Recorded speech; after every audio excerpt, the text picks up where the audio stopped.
on Cori Bush saying $1.5 trillion is crumbs. $1.5 trillion is crumbs, Congressman. Your thoughts? Well, welcome to my world right now. I served as a Green Beret over in Afghanistan. Some days I don't know which is worse. But just to remind everybody, put it in perspective, the budget for the Army, Navy, Air Force, Marines, Space Corps, nuclear fleet, all of it, our entire defense budget is around $700 billion. We're talking double that she's talking that she's saying is crumbs. But here's the key piece, and this is what Pelosi knows, and what I think is going to come out of these meetings today and the next week. She wants to get the policies in place. Remember, Reagan said the fastest way to eternal life on Earth is through a government program. And once you get those government programs in, free daycare, free pre-K, free community college, free this, free that.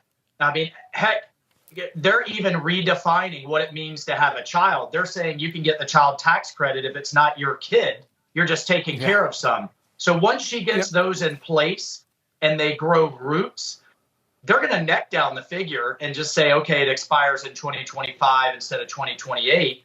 Right. But they know once they get in place, it's impossible to vote it out. I want to point out the insanity of this Cori Bush comment of $1.5 trillion being crumbs. I just did a quick look. $1.5 trillion is the GDP of Russia. It's the 11th largest GDP on the planet.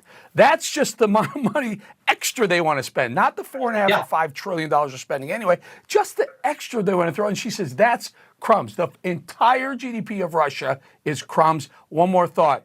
Nancy Pelosi thinks $3.5 trillion costs zero. Watch. It's not about a dollar amount. The dollar amount, as the president said, is zero. This bill will be paid for. It's about what are the values that we share and how we prioritize them. And that is the place that we will go. So here's the kick. Here's the kick in the pants, so to speak. They want you to raise the debt ceiling because the debt keeps going up. But if this is going to cost zero, you wouldn't have to raise the debt ceiling. It's all kabuki theater with them. Lies, big lies, and statistics. That she's playing games with this zero number. Yeah, it's zero if you raise taxes, so you and I are going to pay for it. She didn't have to pay for it. That's how it becomes zero. The reason socialism has never worked anywhere in the world, as Margaret Thatcher says, eventually you run out of other people's money. But this is exactly the road that they're trying to take us down. And to put it in different perspective, the entire package, the $4.5 trillion, that's larger than the GDP of Mexico and Canada combined. And that's on top of the trillions we already spent in COVID. That's on top of the $1.5 trillion that is our discretionary budget. And Manchin just said it yesterday, God bless him, that we can't afford Medicaid, Medicare, and Social Security as it stands today.